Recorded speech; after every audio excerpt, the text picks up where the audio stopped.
2026 সালে বাংলাদেশের স্বল্পোন্নত দেশ থেকে উত্তরণের কারণে বড় ধরনের কোনো সমস্যা হবে না বলে আশ্বস্ত করেছেন প্রধান উপদেষ্টার বিশেষ দূত ডক্টর আনিসুজ্জামান চৌধুরী। বান্ডেল থাকলে প্রতি সেনমানিতে টাকা বাঁচবে। বিকাশ সেনমানি বান্ডেল কিনে জিতুন প্রতি লেনদেনে। মঙ্গলবার রাজধানীর বেইলি রোডের ফরেন সার্ভিস একাডেমিতে বাংলাদেশের স্বল্পোন্নত দেশ থেকে উত্তরণ উপলক্ষে আয়োজিত প্রেস ব্রিফিংয়ে তিনি কথা বলেন।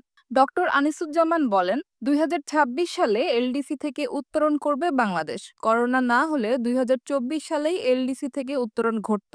এলডিসি উত্তরণে কোনো বাধা নেই, নীতিমালার মধ্যে কাজ করা হবে এবং সম্ভাব্য সমস্যার প্রস্তুতি ও সমাধান করা হবে।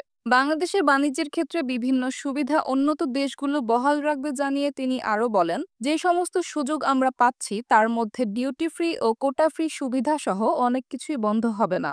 এর মধ্যে অনেক দেশেই নানা ধরনের সুবিধা অফার করছে, তাই এলডিসি উত্তরণে আমাদের বাধা নেই। বিশেষ দূত বলেন, প্রধান উপদেষ্টা অধ্যাপক ডক্টর মোহাম্মদ ইউনূস নিজের সার্বিক কার্যক্রম মনিটরিং করবেন। এলডিসি থেকে উত্তরণে সব সমস্যার সমাধানে উচ্চ পর্যায়ের সার্চ কমিটি গঠিত হবে। কমিটিতে সরকারি ও বেসরকারি বিশেষজ্ঞদের অন্তর্ভুক্ত করা হবে।